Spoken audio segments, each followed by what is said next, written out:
Are your business expenses playing hide and seek? With Uber for Business, the small spends that slip through the cracks, like rides and meals, go right where you need them. Because it integrates with leading expense platforms, you can say goodbye to surprise costs, missing dollars, or chasing receipts. Everything's track downable. Uber for Business. Make small steps that make a big impact. Learn more at uber.com/small steps. Purina believes no one should have to make the impossible choice between their own safety and their pets.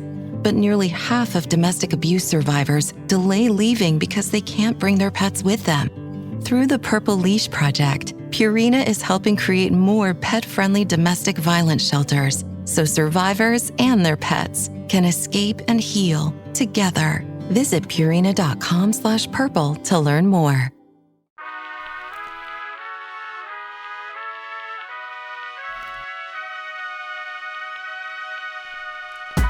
Welcome to Worse Than You with Mo Fry-Pasek. I'm Mo, and every week I'm asking today's most captivating artists how they got their acts together. This show is not about their best or most famous work. It's about the work that means the most to them, their creative process, and why they make their art. This week's guest is a comedian, podcast host, and TV personality. You know her from projects like Hulu's Living for the Dead and her Exactly Right podcast, Ghosted by Roz Hernandez. She just wrapped up her 2025 American tour. Roz Hernandez does comedy in a gay bar. Nailed the question mark and exclamation point.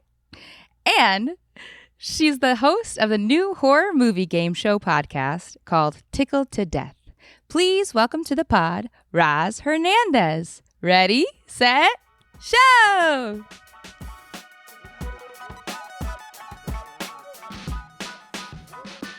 Hi. Hi. Welcome. Thanks for having me. I'm really excited. Any opportunity to talk about myself, I'm there. Isn't it nice? It's really nice. Yeah, someone's got to do it, you know. I love your haircut. Is that the Hime cut? The princess? The who? Say that. It's in Japanese, the Japanese word for princess is, I think that's the style of that haircut. Really? Yeah. I don't know. I was kind of going for like Cher in the 60s when Cher had bangs. I really like it. Thank you. I'm a bangs queen. Bangs changed my life. Bangs are a big part of my creative process. Did genuinely, I believe this because I'm like, did that give you a different like presenting energy when you were like on a stage? Did it give you new personality? Oh my God. My whole life opened up once I got bangs. I started relating to any woman with bangs in a way I never had. And I feel... And that's a huge population. It is a great population. And there's, you know, I talk a lot about the ladies with bangs community. And I don't think that you have to have bangs to be a part of it. There's so many spiritual bangs. Yeah.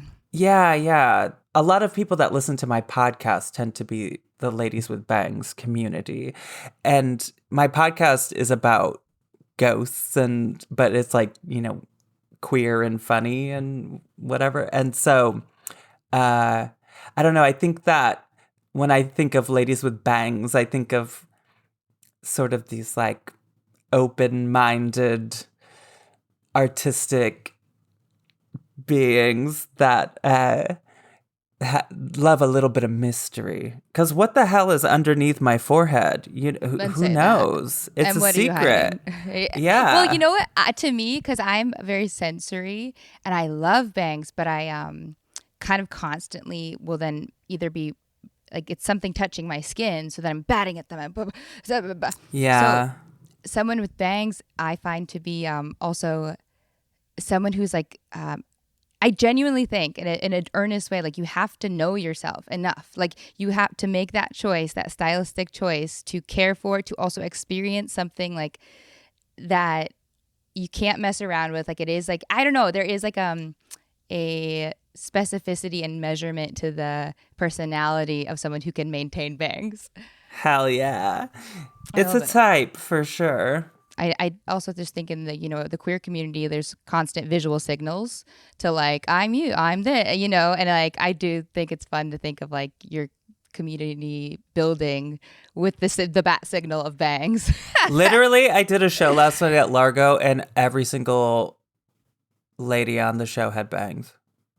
Are you joking? That's we heaven. all had bangs. I just saw a picture, and I'm like, wow, we all have bangs. Oh, I love that a lot. So to me, the process is everything, and the way you do one thing is the way you do everything. And we're going to tie bangs into this in a little second. Of course. So is there a project you'd like to tell us about? Yeah. Well,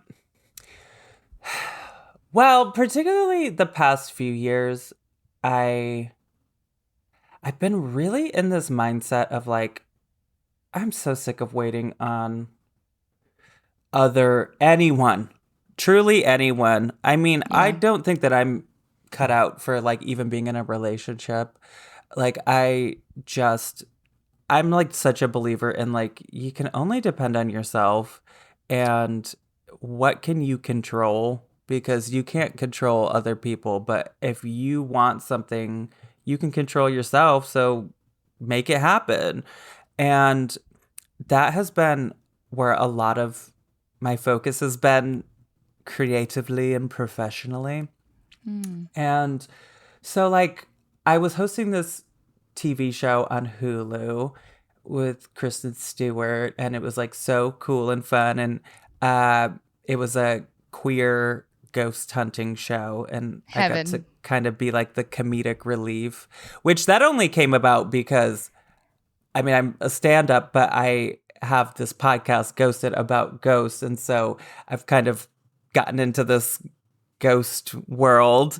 And so you weren't a kid and being like, I'm going to have a ghost hunting queer television. Like it was a yeah, I kind of became a ghost person. And so even with all of the ghost stuff, I try to approach it genuinely and I'm a comedian. If there's cameras rolling, I'm doing comedy, honey. No problem.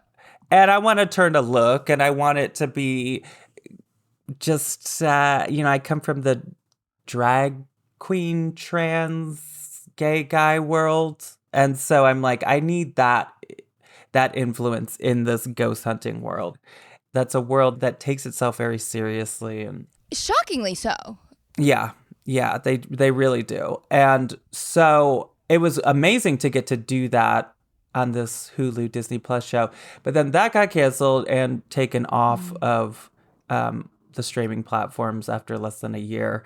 And I was like, well, I still kind of want to do what I do. Like, I feel like I got something here. Like, there's nobody else that's like doing this kind of a thing. So I decided, well, I might as well just like spend a little bit of money on equipment and do it myself. And so I started a YouTube channel called Roz Hernandez, the Haunted Doll. And I spent like maybe $1,500 or something. I bought like all the ghost hunting equipment because I didn't really have the Geiger counters. Yeah, I had to get all of the little devices that light up and cameras and stuff. And then I was like, how am I going to do this? Because I can't like rent out locations. So then I was like, oh, I could do hotel rooms. Like if I just rent a hotel, then I have the place to myself. And if it's a haunted hotel room. So I started looking for places that were like, room 632 is the, where the woman died, whatever. So I was like, okay, I'm going to do that. So that's kind of the project that came to mind is my YouTube channel, which I came up with last year. I did 3 episodes, very time consuming. Because I did production there. Yeah. I did all of the editing, all of the shooting, all of the everything. Not a single help from anyone. But it was like a really great experience for myself because it forced me to learn different skills, and I didn't have any input from anyone else, which I love. So I was able to be like, oh, I want this to be funny in this part, and I want this song to play, and I want, like my creative freedom completely. Well, it also strikes me that the concept that is driving you is that we're never alone, right? But there is this stepping out of freedom of wanting to do things alone and have that autonomy to create. And it's fun because, the standard of like not wanting to rely on anyone, it's like you can say it's from a hurt place, but it's like, no, sometimes it's like that is where the magic is truly found, whether it's from any place or not. Well, it's like we all know that I think about this with just like TV and just all kinds of shit these days where like we can create what we want on our own. We've never been more free to do that. And we don't have to have like gatekeepers and, like all this old school belief of like, you got to sell the thing. It's like, just do it. Well, I agree completely. And I think comedians know this better than anything. But how do you, as a creative, right, as an artist, balance the fact that you're also having to be a producer, marketing? Like, you know what I mean? Like when you're actually creating this thing, is that something that is just within you? Or is it like, I also need to then hibernate for a month after? Like, I know. I think I'm a control freak. And so when I'm in those situations, I'm like, I don't even think about it. I'm like, yeah, well, I'm going to do this. Like I'm the one that's going to be just in charge of all the different elements of it. But I also love to like get booked on a job where everyone else is doing everything and I just get to be funny. That's nice too. Because there's some things, okay, I shot an entire episode of this show and accidentally deleted it all. There's a reason that the talent is not the one in charge of that kind of shit. Oh. Okay, so that was a nightmare, and I took That's it. hard. I took the card to a specialist to try to recover it. They couldn't do it. I fucked it up so bad. So That's heartbreaking. yeah, it really is, and it's and the whole thing is very frustrating. I really should have more help, but it's money too. It's like, Well, and also I think especially anyone that like is in the queer space or any like wants to treat people equitably, and it's hard to be like, I want help, but I also want to pay fairly, and I also want to respect time, but also I need everyone for free and so many hours. yeah. And that's another thing that I'm like, well, I can control. If I'm my boss, I can't really I can only be mad at myself. No one else is going to be mad at me for keeping us up until 4 a.m. trying to get a ghost to talk to us. Like I would feel bad. You have to try. Well, okay. I'm actually so obsessed with this because as far as process goes, right? When you're also someone who's good at doing it by any means possible, right? It sounds like you like grind, make it, let's make it happen, let's figure it out. And you're working with something that is so intangible. Like, I'm like, how are you balancing this? And like, is it a practice that now I just like, are you going into meditative states? Do you start like spiritual practices that you didn't have? Do you know what I mean? I know. Isn't that funny that I'm like, I don't want to rely on anyone, but if they're dead and invisible, I really need them to come through. I'm very skeptical of everything. So I don't really go spiritual with it at all. Here's what I'll say about ghost hunting. Turns out it's so fucking boring, like to do. When you see an episode of stuff, those are the highlights. Okay. Oh yeah. And I will say it's very fun with people. But again, I didn't want to rely on even... trust me, there's a lot of people that would love to go ghost hunting with me, and I don't have to pay them and whatever. But I'm like, what if you don't show up? And now I'm counting on you. Like, I just don't feel like... My schedule was so tight, especially when I was doing this, that I was like, I don't have time. I just need to go do this. And it is lonely and boring by yourself, because it ends up being you're just in a hotel room waiting for something to happen for hours and hours and hours. And, it's like I don't really want to be on my phone watching TikTok too much or whatever, because present. Yeah, and you have to keep the cameras rolling. What if something happens? And so it's like the thing that my goal with when I do this kind of stuff, ghost hunting, is, first of all, I'd be way more successful if I faked stuff. Sure. I don't want to do that. I genuinely want to find the real good stuff that you can't explain. So I don't fake anything. And I am fine with doing a full 2-day investigation that ends up being a 45-minute video. I'm fine with doing it if nothing ghosty happens. Yeah. As long as I can manage to keep it entertaining for people or keep it different in some way, give it aesthetic. I don't know. I just need, to me, that's what I can rely on. I can't rely on the ghost, but I can rely on, at least it'll be fun. And that's why I do think a lot of those people fake shit, because they're not really that fun. They're just like boring ass people that are like in a place and... Well, there's no story. There's nothing to compel us to care except for the fear of the unknown. Whereas you're like, care about me and me talking to the unknown, which I love. Like, we'll keep it fun. Well, and I do have a thing that I do on my YouTube as part of this, where I go on Grindr and I find a stranger to join me to go ghost hunting with. And that has been really fun. And that's like a nice little break in the loneliness. And so I've had these strangers come join me and we have a blast.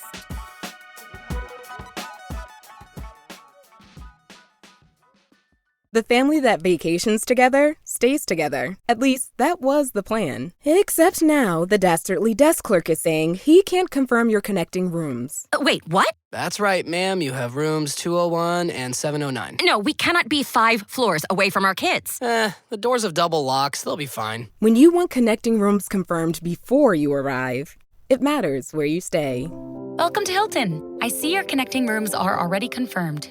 Hilton, for the stay. Wish you could become a morning person? You know the type, up before the sun, early morning runs, first one to the office with donuts and a smile. How do they do it? Easy. With the new Galaxy Watch 8, sleep tracking and personalized insights from Samsung Health help you improve so you can wake up to a whole new you. One who, dare I say it, skips the snooze? It's possible. Train your sleep with Galaxy Watch 8. Learn more at Samsung.com. Requires compatible Samsung Galaxy phone, Samsung Health app, and Samsung account. Well, I really love this too, because I wrote a play that turned into this podcast, but one of the tenets was also like, in your darkest times or when you feel so misunderstood, sometimes transactional relationships are so healing because you understand the expectations, you understand what you can rely on. It is like so laid out. And so I think like a transaction like Grindr, the expectation is clear, the setting is clear, and then to subvert that is inherently so delightful, but also protective because you're not having to, you're building the relationship with the ghost, not an individual each time. Like it's the idea. Do you know what I mean? I love that. Yeah, it's been interesting because I've been in like the middle of nowhere and I go on Grindr and I'm like, anyone want to go ghost hunting? And does it feel dangerous? Well, I FaceTime. I make sure that they're not on drugs and whatever. I try to just do the vibe check. Yeah. What I hope happens is I put up like a picture of me and it says like, I'm ghost hunting for my YouTube. And hopefully someone will be like, oh my God, I've seen your content. Yeah. And that does happen, but it's also not happened as well. This is all exciting to me because it's like, we're comedians. I talk to mainly comedians. We've been talking to musicians a lot this season too, but I think it's the core, the thread of this is probably within everything you do, right? You said you did, drag, which I also love your drag name. Will you say it so I don't completely butcher the pun? Roz Hernandez. It's so good. So I think, right, drag it's an individual expression. It's an individual art. And I know there's a large community, but to me, the thread is exciting. And I'm wondering how conscious you are as a creative person in this idea of like being a singular thing within a community versus a co-creative artist in that way. I mean, I think from my experience of being a stand-up and my former life as a drag queen, I feel that stand-up is way more lonely than drag. Drag, because typically drag, you're like on a lineup with a bunch of queens, and sometimes there's like group numbers, and like there's never anything like that on stage with Besides comedians. like hosting and everyone's just like riffing. Yeah. Yeah, well, and I also think it's so important. I mean, to have your own individual expression, but also sometimes I'm like, okay, but if you want people to consume it, I know it's tough. that's a question too. Like that's something you have to think about. And I love to just think about what I wish I could see. Like if I wish there was a show that was someone like me being funny and ghost hunting. Well, no one's doing it, so I guess I'm gonna have to do it, and I'm gonna have to figure it out. And I want to watch it back and be like, I like this. This is good. Like I want to be unapologetically a fan of the stuff that I'm creating. It's like something that I've struggled with. Where, like, I do remember when I was a drag queen, I remember one time I was doing an interview and someone said, "Who's your favorite drag queen?" And I said, "Me." And they were like, "Oh!" And I was like, But you should be. I'm like, wait a second. You're asking me who's my favorite. The whole reason I'm doing this is like the hair that I wish to see and the outfit I wish to see and the performance I wish to see. Like, why wouldn't it be me? That's like, I guess I understand that other people don't look at it that way, but But they don't have your vision. Like, it's like the same with designer clothes, right? It's like, who's your favorite designer? Well, I want to tweak this, to do this, to be this. And I'm inspired by those, but I made my favorite thing. Yeah, it's like, that should be, in my opinion, in my eyes, that's how I approach all of my work is like, what makes me laugh? Okay, it makes me laugh, so I'm going to share it with other people because I have a feeling that they're also going to find it funny if I found it funny. Like, I don't know. It's weird when I've felt that way and I get pushed back like I'm some narcissist or something, but I don't know. I want to enjoy the work I do, and I want to think about the people that would be a fan of this kind of work and speak to them directly. And like when I interview people, I'm like, what are the people wondering when they're hearing this person talk? Like, I want to be the mouthpiece. Well, you're selfishly putting yourself in a perspective, like in another person's shoes. And that's like I always joke that I have so many conspiracies, but they're just natural concepts. But we're never telling narcissists they're being narcissistic. It's always like the shiny person who maybe believes in themselves that people are like, I don't like how much you're believing in yourself and loving yourself. Stop it. You're a narcissist. And then it's like, Right. No, that's not the person that was the narcissist. I know. Like, oh. And like, it's hard. But I'm glad you're pushing through though, because it's like, no, why? That's so silly to not love exactly what you're doing because you know that's what you want to see. Oh, I'm so sick. Like, this world these days, not only is it the politics that are just like never ending nightmare, but also it's like there's things like AI. And I was just talking to my friend today about like how all pop stars are just lip syncing. Like, the world has changed in such a dramatic and not good way, in my opinion, that I'm just like, as the Titanic is sinking, Play that little violin. Anything I need to get out, I'm getting out. And I'm like kind of feeling unapologetic about expressing my wants and my opinions and stuff like that at this point in my life, because I'm just like, what do any of us have to lose? We're losing everything right now. Well, why not use it as permission? 100%. Because what else would it be? Just hell. I keep selling bumper stickers at my shows that say Roz Hernandez should be more famous. And I'm like, yeah, I should.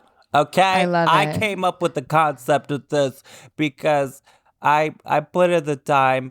But also, why not? Excuse me, why the fuck not? Like, why do I have to explain myself? I should just be more famous. Like, what? Yeah, I'm not afraid to say it. You're talented, you're funny, you make people laugh. There's actually not much more to it. Yeah, like I do what a lot of people do, but I feel like I should be more famous. And I think that, I don't know if it's my upbringing or just whatever. I think for so many different reasons, we all have these thoughts like, you're not supposed to say stuff like that out loud. And I'm just like, I don't give a fuck anymore. Okay, you're also, based on that logic of old school ways of thinking, you're also not supposed to be born male and then transition into female. And I've done that too. So I'm just like, I don't care. Everything is like off. You're like, wishing I was famous, like, we're so beyond that. Yeah, I've broken rules before.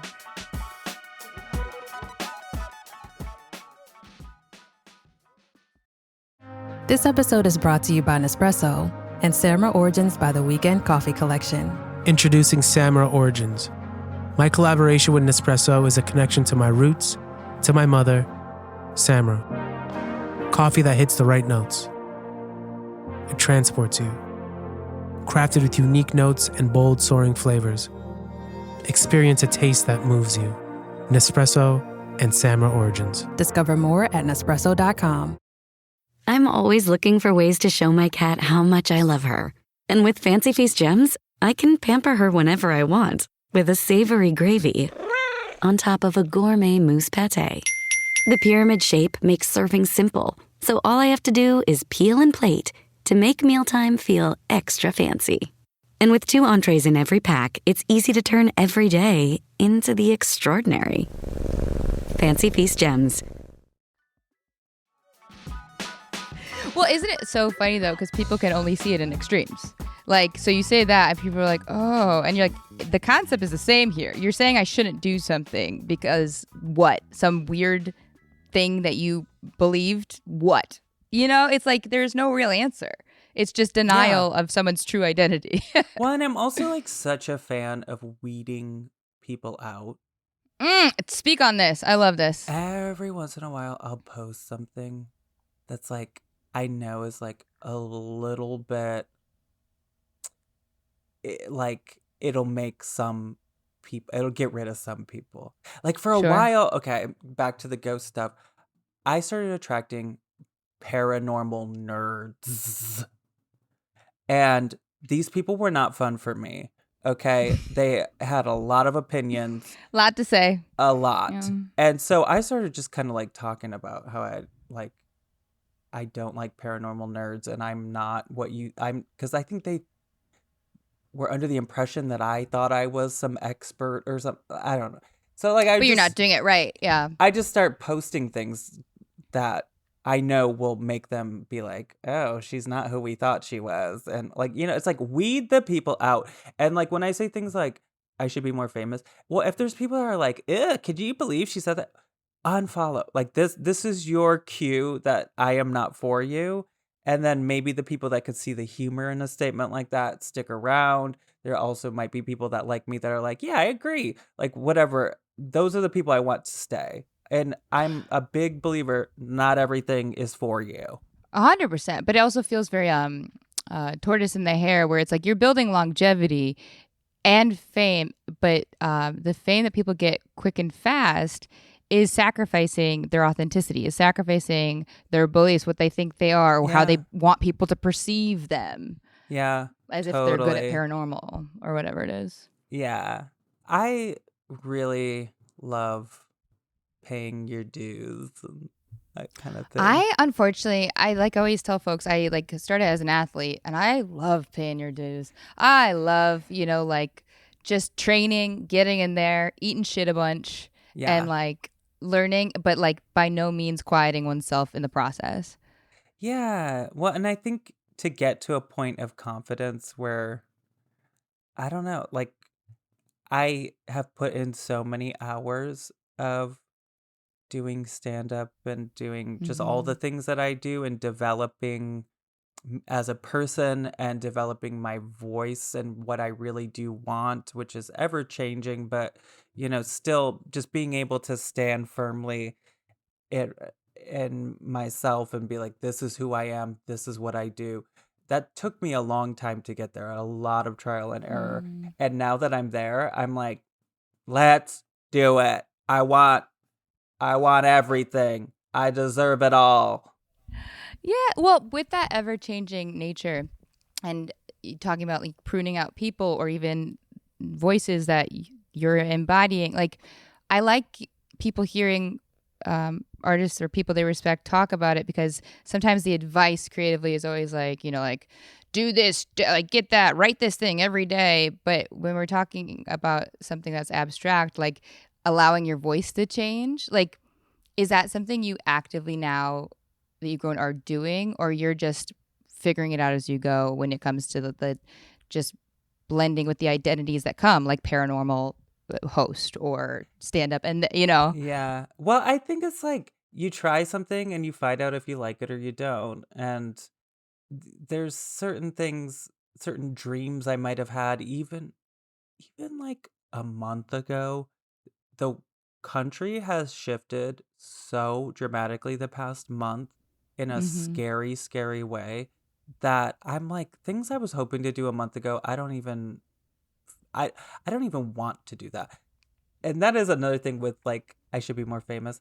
I don't want to be in the mainstream masses right now at all. Like, I don't want to draw attention to my trans ass whatsoever, because it will just cause me problems.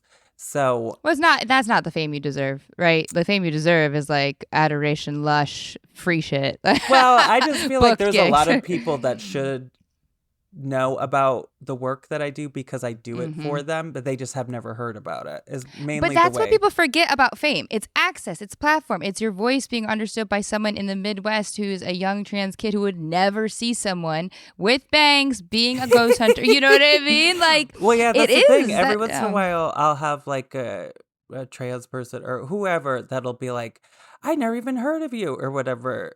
And I'm like, I've been here for a long time. And so this is a sign to me that there's a lot of people out there that I just wish knew that that there is someone that is doing this work, whatever it is. And like, or it's like there's a trans person being silly for them in a way that they relate to. Like Exactly. that does exist. I just want Yes. more people to know about it. That's what I mean by fame. And I think anyone worth half a brain can see that's what you mean. Like, I should be more famous isn't like me, as much as that could be a fun part of it, right? Yeah. It's not though, because like even in the work you're doing, most stand-ups are not just talking to talk. They're talking because they have something that like resonates with a former self or like an identity that it means something. It's like that's what the access is for. Well, and what I talk about too is the fact that like I've done all these different things, particularly like as a stand-up, and most of like the LGBT publications have never talked about me ever. And since I'm so crazy and I'm like take matters into my own hands, I'm like a fucking Sure. Karen for myself, I swear to God. Make a website. I love this. I like look up all the different writers and editors. I'll send them nice messages explaining who I am, pitching myself. They still won't do it. And stuff like that where I'm like, okay, I'm not famous, clearly. But that is something that I feel I should have.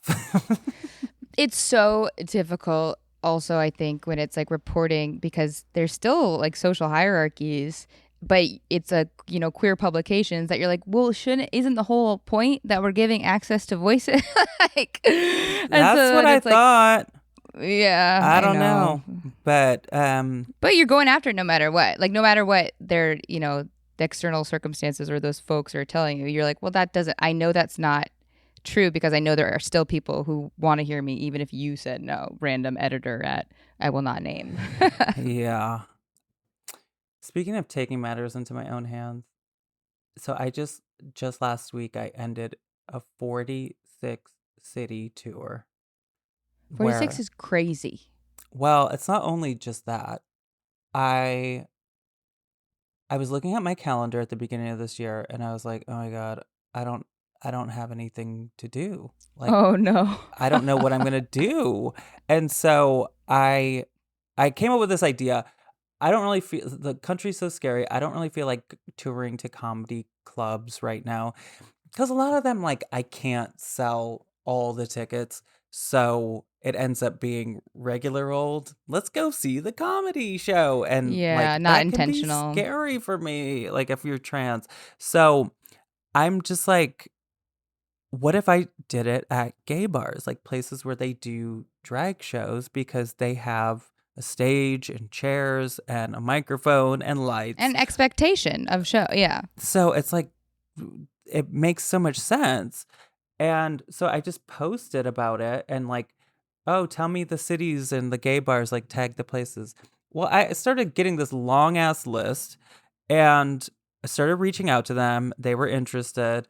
And so I just like had this idea like, okay, fuck it. I'm going to book all these dates and then hop in my car and just drive from city to city and go from gay bar to gay bar and do a show. And I would say of the 46 cities, I mean, I did like 50 something shows because a couple of cities I did a few.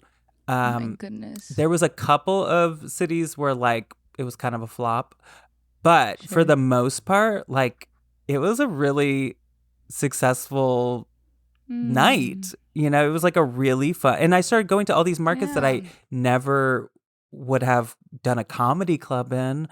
And it was just like such a positive experience for me. It really like made me love comedy in a new way. It felt like such a community I love feeling of like all of us in this room laughing together and putting our phones down. And I don't know, it was just like, it was such a wild thing. That's what I'm recovering from right now. I just got back from Alaska, which I flew to. Alaska. Oh my gosh. Yeah, I flew to Anchorage. I played Mad Myrna's, which is a beautiful venue. And yeah, I did all these cities and completely did it all alone. Didn't rely on anyone else. Did all the coordinating and booking. Booking all of it? Oh all my of God. it. Oh my God. Well, the okay, emails but- back and forth, all of that was me. That's insane already. And so, but you were even speaking about like how you're like Ghost on your podcast and all those are different even content. So like when you went to building your set, is it like living with the places you visit? Are you editing it live? Like, or is it a set that you wanted to do that you're doing that's unrelated to the podcast, to the YouTube? Oh, yeah. No, my stand-up has nothing to do with ghosts, which can be confusing for people because they only know me from my ghost stuff, like a lot of people. So then when I'm on stage, they're like, when is she talking about ghosts? What the hell? So I try to make it very clear in any advertising. Like, this is... Like, I'm a comedian. I'm not just gonna talk about ghosts. Your next tour is just called Corporeal. Yeah. Yeah, like I will do a few times, like, okay, someone in the audience tell a ghost story and I'll kind of crowd work and make it funny and whatever. And then I'm like, okay, that part is over. Let me talk about polyamorous people or whatever. And so we just talk about other things. But I did do some ghost hunting on this tour because I'm like, I'm already going to be in all these places anyway. So I did Roz, this is so much work. This is crazy. I know. And now I'm home and I have to edit all these videos that I filmed for the YouTube channel because it's Halloween time. So the people want Party it. rock. It's game time. And I don't really know what I'm allowed to say, but I will say the tour turned into something that is going to be one full piece that I will be presenting and releasing to the world at some point next year. So I have a lot of work to do. I'm excited for folks listening because I don't know, I myself, like on this very pod talked when I went to Edinburgh, it's like I had like 137 tech cues in a show I was doing myself, that I did the tech every day myself, that I sewed my costumes myself, and I had all the support, but it was abroad. And it was like, it's like this time in the US, Erica's making it, Mariah's making it. It's like Lauren, like all these, but it was a lot just alone. And I had a day job. I had like so many things. And I will say there was so much of it that had nothing to do with receiving help. It like had to be done and like forged in that way. That's like where the lessons were, that where my comedy was found. That's where my everything was found. And so it's interesting and exciting listening to this behemoth pile of work you're doing and like knowing that maybe that is actually the way that it has to be your energetic signature. Honestly, like this tour, I started out completely without any expectation. And I'll just say it has turned into something that is going to be like just a much bigger thing. And it's so nice and rewarding, but it started from a place of desperation of like, I want to be doing comedy in a place where I feel safe, and I want to see the country, and I feel entitled to being able to travel the country like all the other comedians. So how can I make this work? And how can I cut costs and afford it? I can't bring a crew with me. So I drove to all those places all by myself, and all through the South, the East Coast, everywhere. I did it all, baby. I would be in bed for 6 months after that. I took breaks throughout it. Like I'd come home for a couple of days. Like I would fly to a place, rent a car, and then drive to all the different places. But it was so fun. I can't wait to do it again. Honestly, maybe not to that extent, but to go back to some of those places. I just met the best people. It was like probably the best experience in comedy I've ever had. Like it was just magical. It's interesting, this balance of like, I'm wondering for you as a like artist, right? Like it seems like part of the process, part of the actual booking is the creative, like the co-creation is like finding the city and the people. Do you know what I mean? It's like, that's why it does it. Like, even if the most established knows your spirit booker could do it, it feels like it's part of the joy for you, even if it is so much work. Well, a lot of it comes from being a drag queen. And again, the like desperation of like, first of all, when you're like trying to make a name locally and get known as a drag performer, I think you get in these scenarios where like the stakes feel very high. It's like, oh, this show that I said yes to, the theme is under the sea, and I have to figure out how to do. I'm buying fish, and I don't have any money, and I don't know how I'm going to pull that off and not embarrass myself and further my name in this town, not make it worse. So you really have to like figure out an under the sea number that you have to learn how to edit the music by yourself. You have to learn how to make the outfit by yourself. You don't have the resources to spend money having someone else do it. So like, I think that's coming from that world is where that really started kicking in for me, where you're just like, if you want to do a ghost hunting show, figure out how to do a ghost hunting show. You can do it with cameras, and you can edit it the way you want it to be edited. Do you find, because it is paranormal, like in these moments where you're just doing stand-up or just home or editing, like it kind of chases you, like it shows up in your life?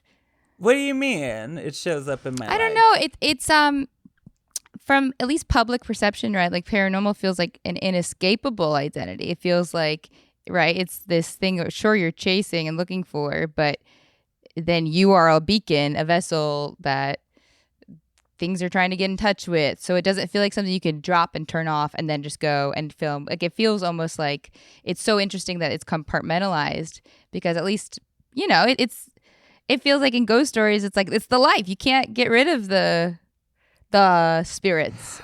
Right. I mean, what I hope is like I like to believe that if you're a comedian, you can make any situation funny.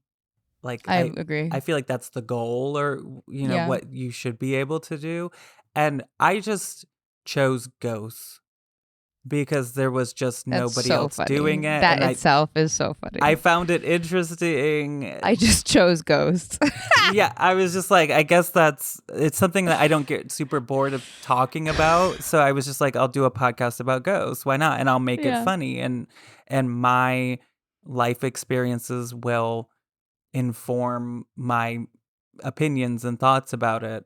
And I hope that when I'm doing ghost stuff, it's the same person that can also talk about anything, like, and approach it the Sure. same way. And that's what I think sometimes gets confusing for people, because they want to label me as like spooky lady, and I'm like, I'm not really spooky. Like, I wear like razzle dazzle and animal print most of the time. Like, I'm not like, You're like, I'm not blending into the other side. I'm not Elvira, like, Yeah. I love Elvira, but I'm colorful and fun, and I just have gotten in this situation where the ghosts are a part of my story, I guess. I like what you're saying though, because it's also like it's you're not sticky in that way, right? Where a lot of folks say, this is me now and I'm this, all of this, and you're like, no, I'm always me and I'm doing these things. Like, it's not letting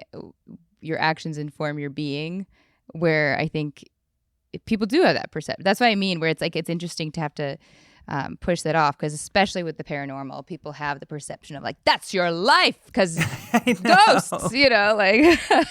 I know, which is not what I signed up for, but listen, the ghost world has been very good to me, and I do enjoy doing it. Sometimes I'm like, do I hate this? Because sometimes when I'm like doing comedy and I feel like the people feel disappointed or something that I'm sure. not doing ghost on stage stuff like that, sometimes I'm like, what have I done to myself? How did I get in this situation? Like, I'm just a silly bitch. I talk about having sex. I talk about being queer. Like, I talk about so many other things than ghosts in my life, but that's not what they know. And so I take that as my responsibility. Okay, I need to show people more stuff that isn't ghosts.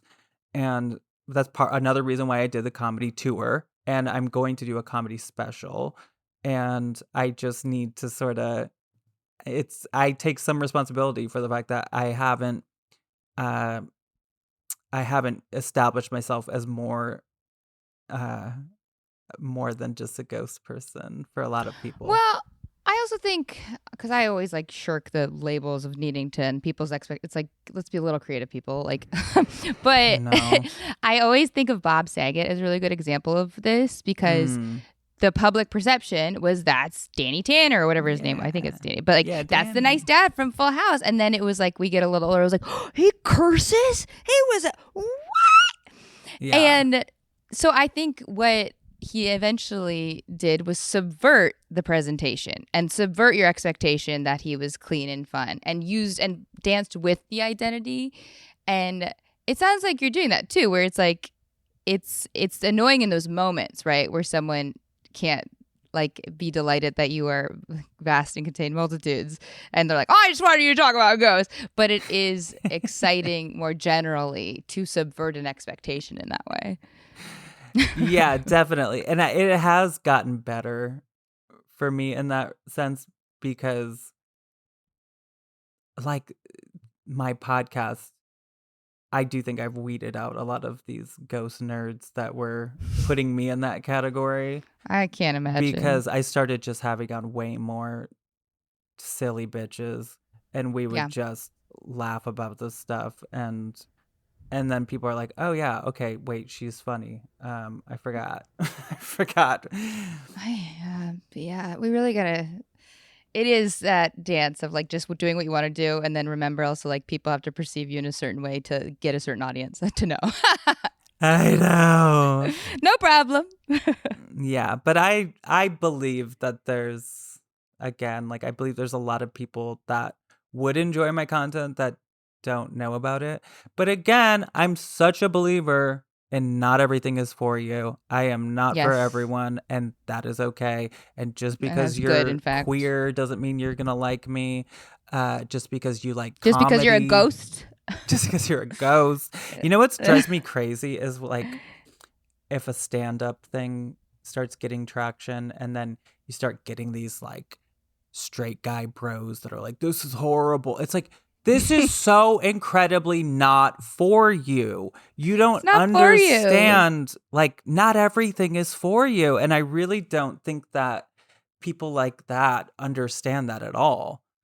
But they don't understand it because it's literally like them. It's like they're male-bodied cis white dudes, and it's like them grabbing a tampon and being like, "This is a badly made." It's like it's not for you. Exactly. It is just not for your body. Like it is that.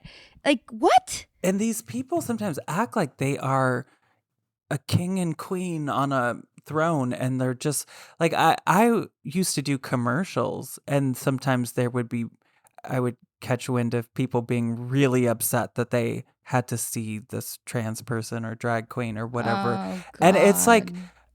okay, but for other people that's something important to them, or it's fun, or In fact, it's that's whatever what they need to see. Yes. Like what? So yeah. instead, they're just so furious that they had to be exposed to this, and That every single thing is not literally for them. yeah. So, Oh, we're getting to my end segment as I get hype as I'm like, "Ah!" But I'm excited about this end segment because it's a little bit abstract, but it's called "Thank You for Holding My Poems," and it's inspired by the Russian poet Anna Akhmatova. And during the Great Terror in Russia, it was illegal to publish poems of dissent and revolution, and so the other creatives and artists in her collective would memorize edits of each other's poems because they couldn't write them. And to me, it is so symbolic of the creative process that you have to, like a first draft or a small edit, like we all have to kind of hold for each other in a really raw and vulnerable way that I, especially as stand-ups, find so beautiful because it's the tiny tweaks, the first not hit. And so to me, a poem is just a moment where you're witnessed by someone in your creative life. And it could be like, as a kid, when you felt like you didn't know where you belong, someone was like, you're funny. Or it could be you did the Sistine Chapel. And like a poem is like a very abstract concept, but I like asking people what comes to mind as a meaningful moment where they felt held as a creative person. Ooh. I have mentioned, like, I was at Largo last night, so that's kind of fresh on the mind. And I started performing there a few years ago. And I've just had a lot of surreal moments there where I'm on lineups with, like, literal heroes of mine that are treating me like a peer. Yeah. Receiving compliments on my work from people that are the reason I started doing this, I think has really done that for me. Oh, that's beautiful. Do you want to keep those private? Do you want to share one of them? Oh my God, Margaret Cho is like truly. I always liked comedy, but when I was a teenager, and I just was like coming out as like a gay boy, I made a friend that was a couple years older than me, and he essentially was like, lesson 1, Margaret Cho. And we watched her specials, and I was like, wait, I didn't realize comedy could be like specific for specific groups, like, and even though it was it was content I didn't fully understand. You know, she was talking about things like bears and, you know, three ways or whatever. And it was like, I hadn't experienced that. I'd never even heard of it, but like, I still kind of got it. And I was learning a lot from it. And so like watching her specials shaped so much of who I am as an adult and as a queer person, but also majorly as a comedian. And I've gotten to do quite a few things with her, including just like a random, you know, just Tuesday night, we're doing sets tonight. And it's like, she's just the coolest ever. Oh, that's a perfect foam. 100%. Because it's also like so many versions of you witnessed by her and when she didn't even know either. Like, I love that. I've told her. I've told her all of that. Yeah. She knows how important she is to me because I'm not. Again, I'm not. Why am I gonna keep that a secret? Like, come on. I know we don't have the time to withhold joy. But Roz, it's been so lovely. I would love for you to tell my listeners where you want them to find you. Obviously you're working on some good stuff for them, but right now, if they're listening, where can they find you? Oh yeah, thank you. Well, you know, everything's on Instagram for me at Roz Hernandez. I did start hosting this game show.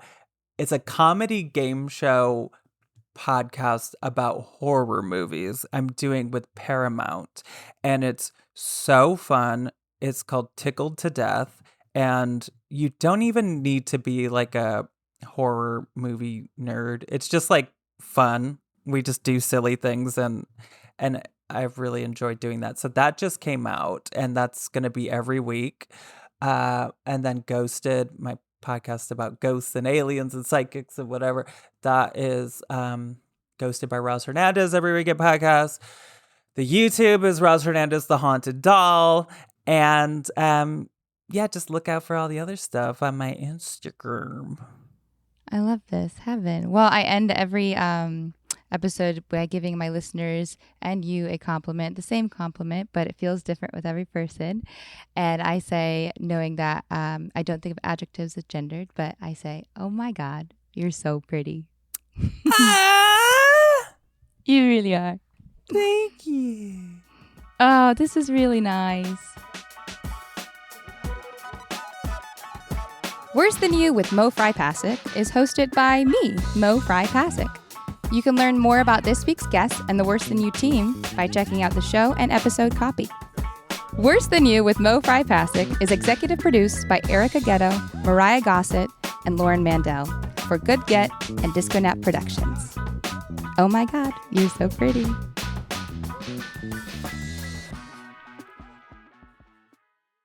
This Friday, I'm an angel. See the wings? Don't miss the new comedy Good Fortune, starring Seth Rogen, Aziz Ansari, and Keanu Reeves. Critics rave. It's Heaven Sent. Let me have a budget, guardian angel? Kinda. You were very unhelpful. Good Fortune, directed by Aziz Ansari. Rated R. Now that's a good get, baby. That's a good get.